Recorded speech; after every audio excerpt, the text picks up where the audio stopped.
Hello all, welcome to the DevOps Planet. So far in this course, we have seen about the Docker containers, Docker files, Docker images, and other things.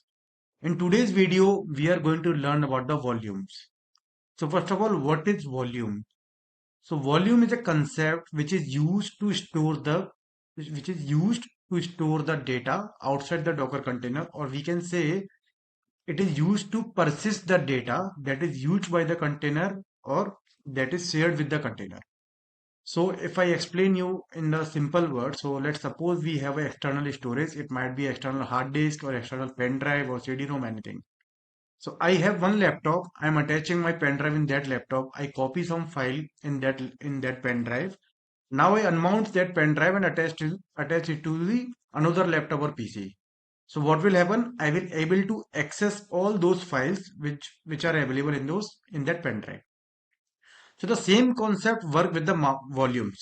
So let's suppose I have one Docker container. I write some files, I write some code, I say save some data inside that Docker container, and somehow that Docker container get deleted after some time. So what will happen? Our entire data get lost. So to persist that data, to prevent that data deletion, what we will do, we will mount a folder to the Docker container. So what will happen? There will be a real-time syncing of the data into that folder with the Docker container. So let's see that how we can create the volumes, how we can mount the volumes, and how we can save the data. So in my last video, we launch a Docker container using a Docker file. We copy some files, the index.html, the logo.png, and the script.sh file in that Docker container.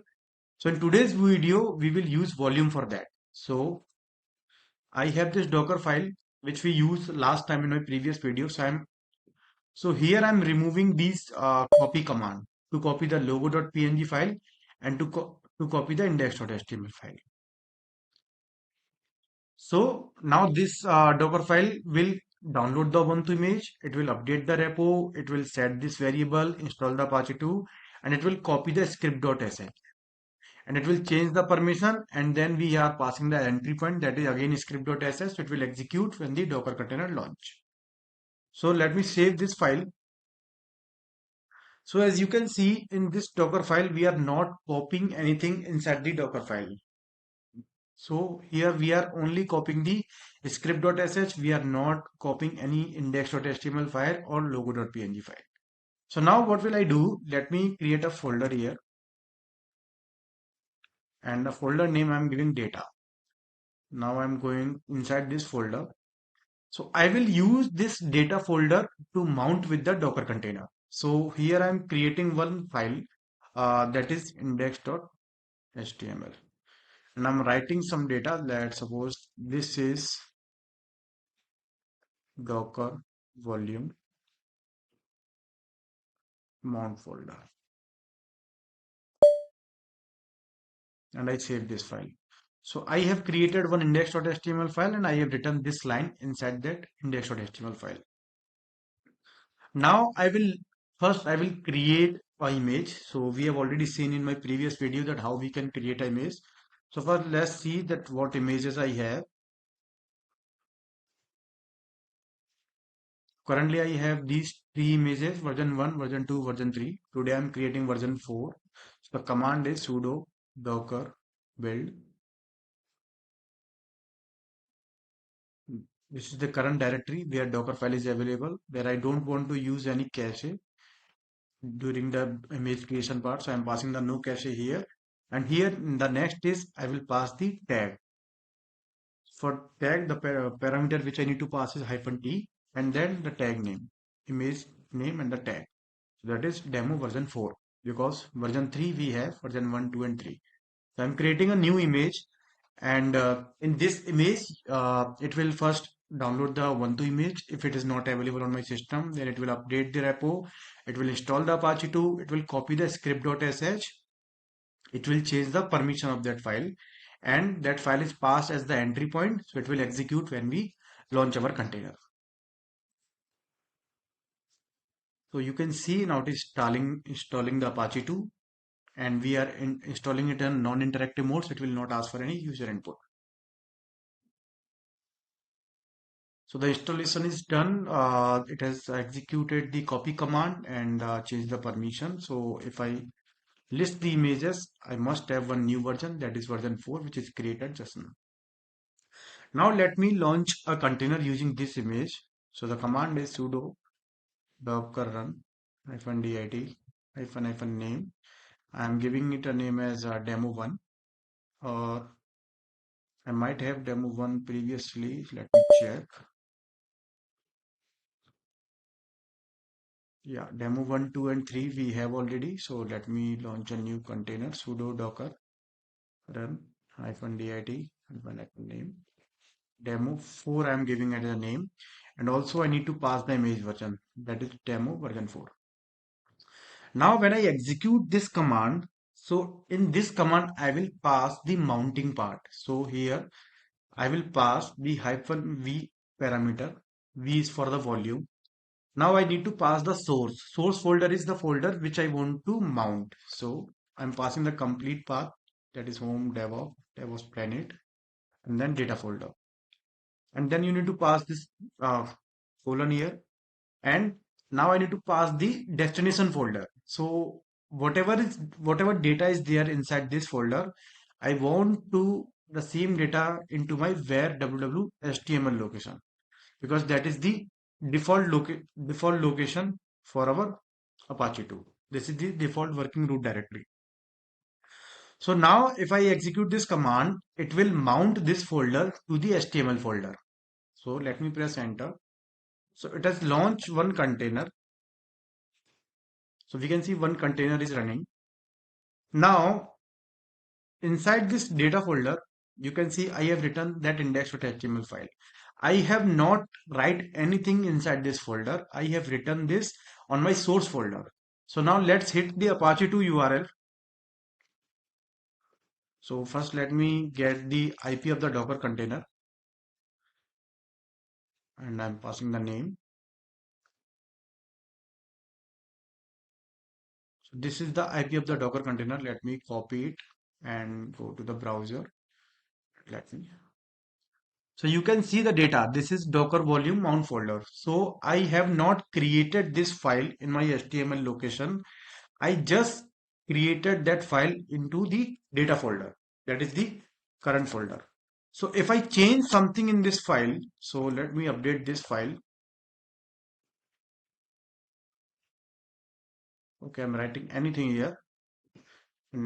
I have saved it. Now I refresh this. So you can see at the same time, it is a continuous syncing with that HTML folder. So let's suppose, so I have these two files, index.html and logo.png. So now I'm copying these two files inside the data folder. So first I'm copying this HTML file, and then I'm copying this logo file.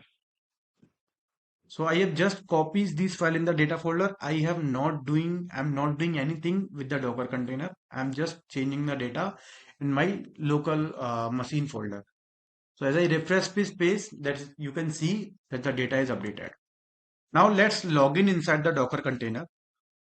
So the command is sudo docker execute -it, because we want the interactive mode and the terminal, and this is the command we want to execute. Here we can pass the container name or container ID. This is the command to log in inside the Docker container. Sorry, the name is demo4. So now we are inside the Docker container. Now let me go to this location where www HTML. So if I list here, you can see those two files which I copy inside the data folder are available in my Docker container. Now let's do one thing. I'm creating one file here, that is test.html. So vim command is not installed. So let me use cat here.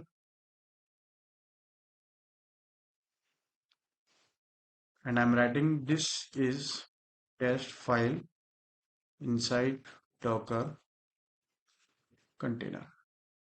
So I have written one file test.html, and this file I have written inside the Docker container. So first let me go to the browser, and let me pass the file name here, that is test.html, and so you can see Apache 2 is working fine. This file is loaded from the Docker container. Now I'm exit from this Docker container and I'm going to my data folder.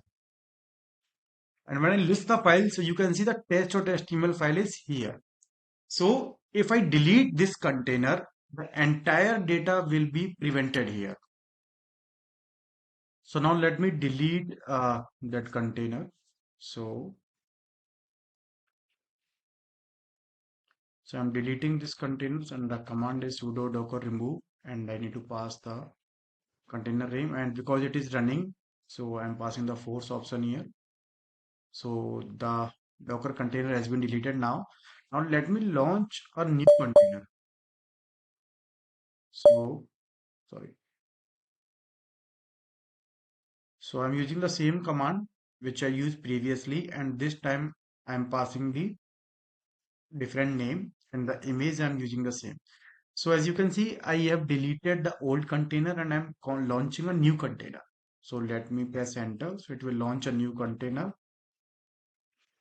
So it has launched a new container. Now let me get the IP of this container, which is demo 5. So this is the IP. Now let me pass this IP here. It is not copy. Let me copy it and let me paste this IP. So you can see our data has been successfully loaded here. And if I log in inside the log in inside this container using Docker execute command. So I need to change the name here. So now let me go to the location. So you can see all the data which was there in the demo 4 container we created previously now is available in our new container. So that is how we can prevent the data deletion part. We can store our data and we can use the volumes. So I hope you liked this video. Thanks for watching this.